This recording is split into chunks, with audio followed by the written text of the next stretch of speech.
Je dis bonjour à tous, hein, que le Seigneur puisse encore nous fortifier. Jude Mika, serviteur de l'Éternel. Aujourd'hui, on va parler de la bénédiction.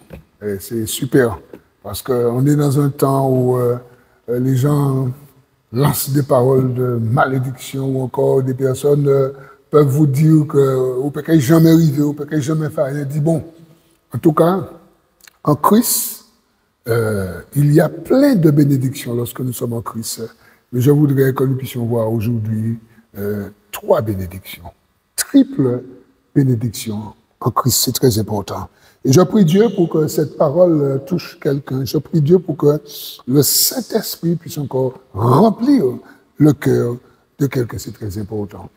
La réflexion qu'on aura aujourd'hui, elle sera autour du chapitre 24 de Luc. Luc chapitre 24, bien sûr, ça parle de la résurrection de Jésus. Mais à travers cette résurrection, vous avez des choses qui se passent, qui sont très importantes et qui nous concernent aussi aujourd'hui. Alors, je vais lire les versets 13 à 21. Alors, bien sûr, comme d'habitude, je vous invite à lire tout le chapitre, d'accord? À méditer dessus pour ceux qui sont lecteurs de la Bible. Lisez tout le chapitre, d'accord? Mais moi, je vais lire quelques extraits. Luc 24, versets 13 à 21. Il est dit, et voici, ce même jour, 2 disciples allaient à un village nommé Emmaüs, éloigné de Jérusalem de 60 stades.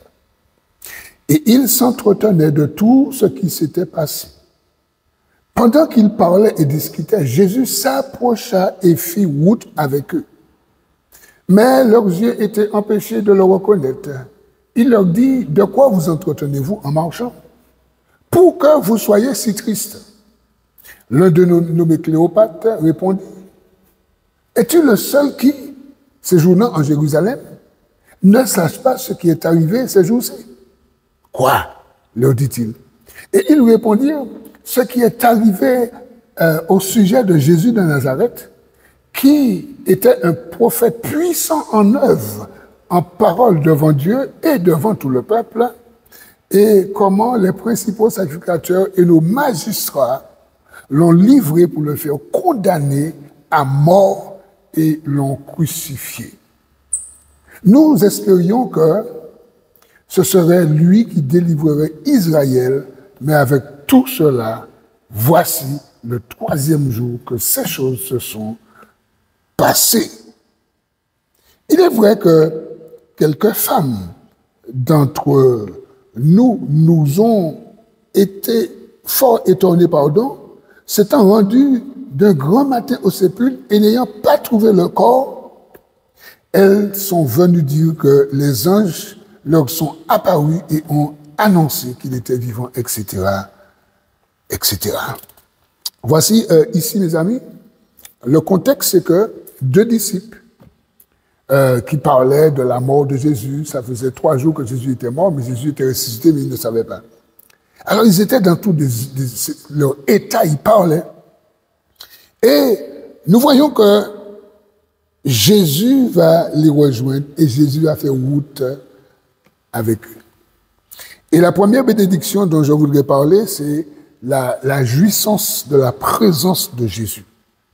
Vous savez, quand vous savez que Jésus est avec vous, Jésus est en vous, d'accord? C'est une bénédiction et c'est la meilleure bénédiction.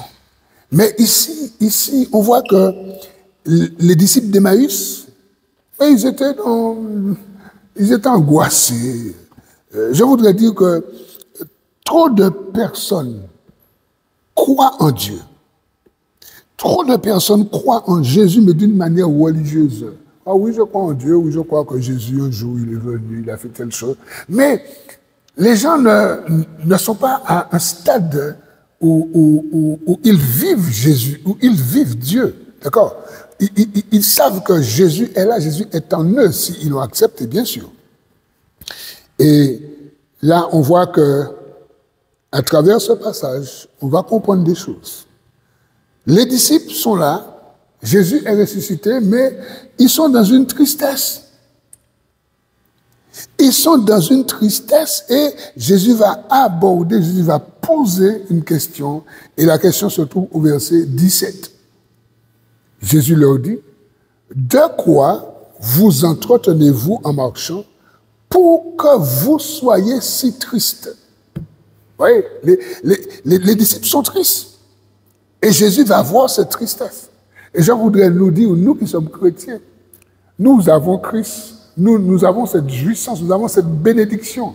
D'accord? Nous sommes bénis d'avoir Christ dans notre vie.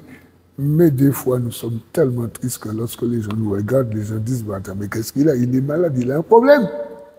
Eh bien ici, Jésus dit, qu'avez-vous pour que vous soyez si tristes?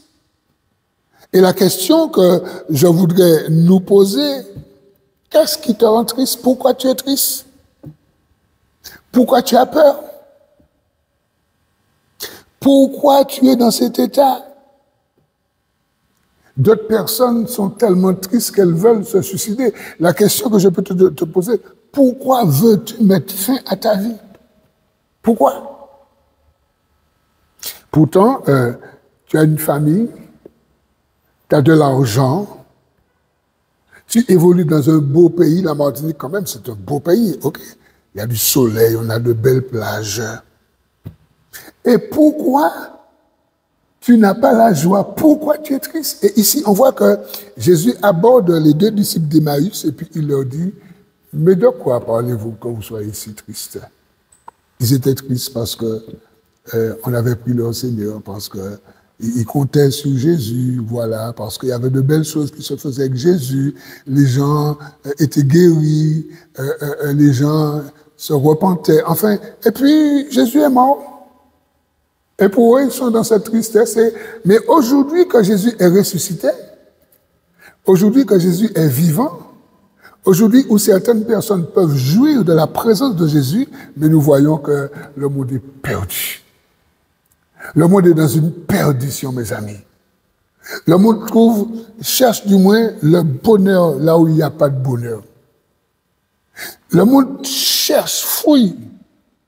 Le monde crée, invente des choses pour essayer de se donner un plaisir du bonheur, mais ils sont tristes. Je voudrais dire à quelqu'un aujourd'hui, tu peux jouir de cette bénédiction, la présence de Jésus. Et on voit que le vrai problème des disciples, parce qu'on peut se poser la question, mais pourquoi ils étaient si tristes? La question se trouve dans les versets 15 et 16. Les versets 15 et 16, on nous dit, les deux disciples, pendant qu'ils parlaient et discutaient, Jésus s'approcha et fit route avec eux, verset 16, mais leurs yeux étaient empêchés de le reconnaître. Voilà le problème. Le problème, c'est que yeux étaient bouchés. Yeux étaient voilés, comme s'ils avaient un bandeau sur leurs yeux. Le problème se trouve là. Et c'est pourquoi que les gens sont tristes, parce que leurs yeux sont bouchés, barrés, fermés, voilés. Alors, les gens sont tristes. Ici, deux disciples, pourtant, Jésus marche avec eux. Jésus les a rejoints en chemin. Jésus est avec eux, mais la Bible nous dit, mais leurs yeux étaient empêchés de le reconnaître. Les yeux étaient voilés. Ils n'ont pas qu'à voir que c'est Jésus qui est là. Vous voyez comment que les difficultés, l'angoisse, la tristesse, la peur, comment toutes ces choses peuvent voiler nos yeux à tel point que nous ne voyons pas Jésus, que nous ne comprenons pas que Jésus est avec nous, ou que ceux et celles qui n'ont pas Jésus, qui ne comprennent pas que Jésus veut venir dans leur vie, Jésus veut ouvrir leurs yeux pour qu'ils voient, pour qu'ils jouissent de la présence de Jésus. Je voudrais vraiment aujourd'hui là encourager quelqu'un. Peut-être que tu cherches, tu aimes la présence de ton meilleur ami, tu aimes la présence des autorités, tu aimes bien la présence d'un gendarme, d'un policier. Quand il est là, tu te sens en sécurité. Je ne te dis pas le contraire. Mais la meilleure présence, c'est celle de Jésus-Christ de Nazareth. Est-ce que tu la sais? Ah, c'est super. Le verset 20, c'est-à-dire que j'ai pris un exemple dans Genèse 21, verset 15 à 20. Un exemple où une personne qui avait les yeux voilés, et cette personne ne voyait pas la bénédiction, ne voyait pas ce dont elle avait besoin. Je parle de Agar. Agar, c'est servante du moins de Saraï. D'accord?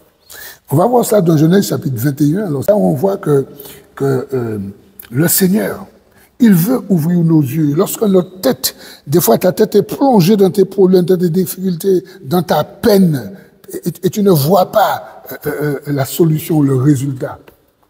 On nous dit dans Genèse chapitre 21, les versets 15 à 20, on parle d'Agar ici. Alors, le contexte, c'est que Abraham, il va mettre à la porte Agar et son fils Ismaël parce qu'il y avait des problèmes, d'accord, familiaux. Et ici, on nous dit que quand l'eau de l'outre fut épuisée, elle laissa l'enfant sous un des arbrisseaux et elle alla s'asseoir vis-à-vis à une portée d'arc, car elle disait que je ne vois pas mourir mon enfant. Elle s'assit donc vis-à-vis de lui, éleva la voix et pleura. Agar pleure parce que bon, il n'y a plus d'eau. Maintenant, elle a un petit garçon là, il n'y a pas à manger, il n'y a rien, on l'a mis dehors. Et bien, elle dit que je ne veux pas voir mon enfant mourir, je préfère. Voilà, sa tête est dans ses problèmes. La Bible nous dit au verset 17, Dieu entendit la voix de l'enfant et l'ange de Dieu appela du ciel Agar et lui dit, qu'as-tu, Agar? Ne crains point car Dieu a entendu la voix de l'enfant dans le lieu où il est. Je voudrais dire à quelqu'un, quand tu as des difficultés, Dieu entend tes cris, Dieu entend tes pleurs, même si c'est la nuit, personne ne t'entend. Dieu entend. Ici, Dieu dit, et l'ange dit à Agar que Dieu a entendu. Verset 18, lève-toi, prends l'enfant, saisis-le par ta main, car je ferai de lui une grande nation. Verset 19. Et Dieu lui ouvrit les yeux. Tu vois, là encore, on voit que Dieu va ouvrir les yeux d'Agar. Jésus a ouvert. On nous dit que les yeux des disciples d'Emmaüs étaient fermés, ils étaient empêchés de voir Jésus. Ici, on nous dit que Dieu va ouvrir les yeux d'Agar et elle vit un puits d'eau. Elle alla remplir d'eau l'outre et donna à boire à l'enfant. Verset 20. Dieu fut avec l'enfant qui grandit et habita dans le désert et devint un tireur d'arc. Amen. Voyez, chers amis, ça c'est la première bénédiction. Quand Dieu est là, jouir de la présence de Jésus, jouir de la présence de Dieu, savoir que si tu as donné ta vie à Jésus, Jésus est avec toi. Si tu as donné ta vie à Dieu, Dieu est avec toi, le Saint-Esprit est avec toi. Et c'est un privilège et c'est une bénédiction. Et je voudrais vraiment encourager quelqu'un. Et je voudrais dire par cela, si quelqu'un, tu regardes cette vidéo et tu n'as pas Jésus, tu n'as pas Dieu dans ta vie, eh bien c'est une occasion pour que tu puisses lui donner ta vie tout simplement. C'est très important. La deuxième bénédiction, on revient dans Luc chapitre 24. La deuxième bénédiction que nous trouvons dans ce passage, c'est la paix de Jésus. Ça, c'est très important. Jouir, bénéficier, la paix de Jésus. Et là, on va rester dans Luc 24 et je vais lire les versets 33 à 40. Les versets 33 à 40, il est dit, alors là, je remets dans le contexte, Jésus les a rejoints. Finalement, Jésus a ouvert leurs yeux parce qu'on nous dit, vous vous souvenez, dans Luc 24, le verset 31, on nous dit que alors leurs yeux s'ouvrirent et ils le reconnurent, mais ils disparurent devant eux. Mes amis, là, on voit que finalement les disciples d'Emmaüs vont reconnaître Jésus. Et lorsque nous lisons, on nous dit que quand Jésus allait partir, ils ont demandé, insisté, Jésus reste avec nous. Et Jésus est resté avec eux. Et lorsqu'ils ont commencé à manger le pain, c'est là où Jésus va ouvrir leurs yeux et puis ils vont reconnaître que c'est Jésus, les amis, la présence de Jésus. Et c'est pourquoi que je disais que la deuxième bénédiction, c'est la paix de Jésus. Quand Jésus est en toi, quand Jésus est avec toi, quand tu as donné ta vie à Jésus, sache que tu as la paix de Jésus en toi. Les versets 33 à 40, on nous dit ensuite, 33 à 40, se levant à l'heure même, et ils retournèrent à Jérusalem, et ils trouvèrent les 11 et ceux qui étaient avec eux assemblés. et disait, le Seigneur est réellement ressuscité. Il est apparu à Simon. Et ils racontèrent ce qui leur était arrivé en chemin, les disciples d'Emmaüs, et comment ils l'avaient reconnu au moment où il rompit le pain. Tandis qu'il parlait de la sorte, lui-même, Jésus, se présenta au milieu d'eux et leur dit, la paix soit avec vous. Shalom. Quand tu entends shalom, la paix soit avec vous. Saisis de frayeur et d'épouvante, ils croyaient voir un esprit. Mais il leur dit, pourquoi êtes-vous troublés? Et pourquoi de pareilles pensées s'élèvent-elles dans vos cœurs? Voyez mes mains, voyez mes pieds, c'est bien moi. Touchez-moi et voyez, un esprit n'a ni chair et ni os, comme vous le voyez. Verset 40. Et en disant cela, il leur montra ses pieds et ses mains, ou ses mains et ses pieds. Mes amis, voilà. On voit ici, la deuxième chose, c'est le shalom, c'est la paix de Dieu. Deuxième bénédiction, je voudrais dire à quelqu'un, quand tu as Dieu dans ta vie, quand tu as Jésus dans ta vie, tu as la paix, mais ne laisse pas les choses étouffer la paix. Et lorsque nous lisons, nous voyons ici que les disciples sont entrés, d'accord, mais vraiment de parler de la résurrection. Ils sont entrés en parler de la résurrection de Jésus. Ils vont faire un rapport aux 11, les deux disciples vont faire un rapport. Et puis on nous dit que Jésus arrive, shalom. Et qu'est-ce qui se passe, mes amis? Ils sont troublés, ils ont peur, ils ont de mauvaises pensées. Ils pensent que c'est un démon, que c'est un esprit. La paix de Jésus. Et je voudrais vraiment nous parler de cette paix. Jean 14, 27, Jésus dit, je vous laisse ma paix, je vous donne ma paix, pas comme donne le monde, prenez ma paix. Ça, c'est la paix de Jésus. Mon ami, quand tu as cette paix en toi, cette paix te tient, mais il faut la prendre, il faut croire en cette paix, il faut croire en la personne qui donne la paix. D'accord? Ici, Jésus entre, Jésus dit, shalom, que la paix soit avec vous. Et là, on voit, j'ai noté les choses que quand tu es agité, quand tu ne fais pas attention à la paix de Dieu, eh bien, tu vois des démons partout. Mes amis, il n'y a pas de démons partout, même s'il y en a. Mais quand tu as peur, tu es agité, tu vois des démons là où il n'y en a pas. Mais là où il y en a, tu ne vois pas. D'accord? Alors, on fait l'inverse. Là, il n'y a pas de ouais, là, il n'y a pas ouais, tu vois. Ici, c'est ça. J'ai noté, attention, la peur, l'agitation, ces choses, d'accord, vont conduire et vont amener le trouble, des mauvaises pensées, des imaginations. On va imaginer des choses. Et puis ça va créer de la dépression, de la maladie et la mort. Faites attention. Faites attention.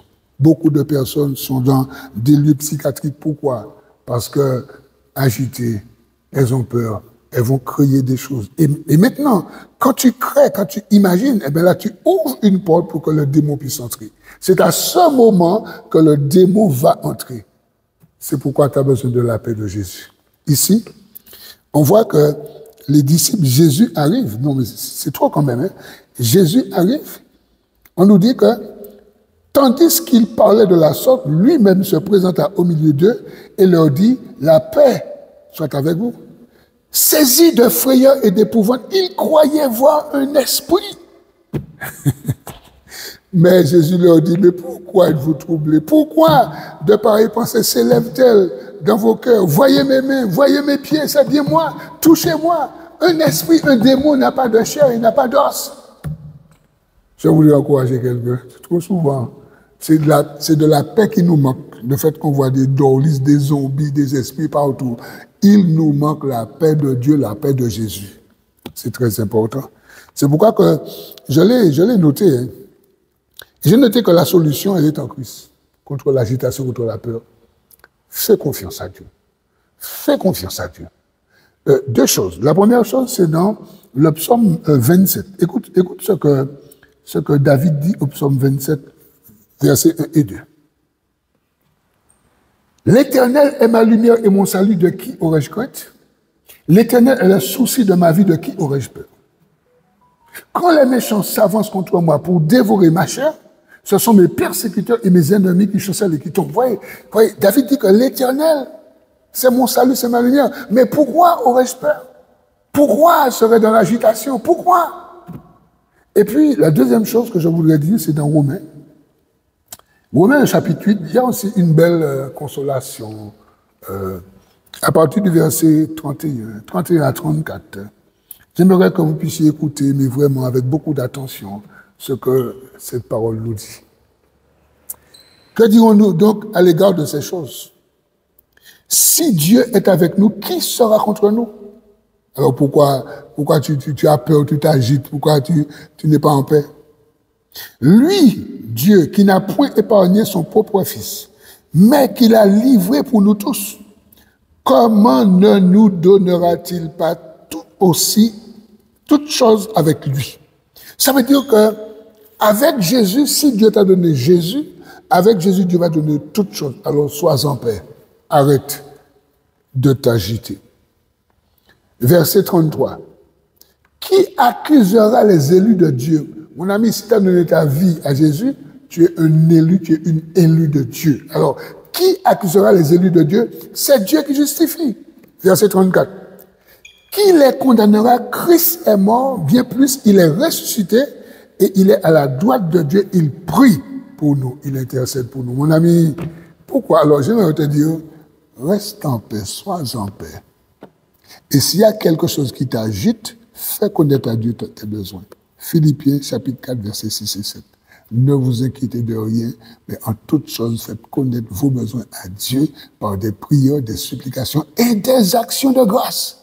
Et la paix de Dieu qui surpasse toute intelligence gardera vos cœurs et vos pensées dans le Christ Jésus. Mon ami, c'est ça que tu as fait. Et puis arrête de t'agiter.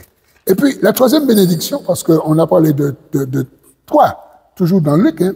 Et puis là, je termine par la troisième bénédiction, c'est la puissance de Jésus. C'est très important. La puissance de Jésus.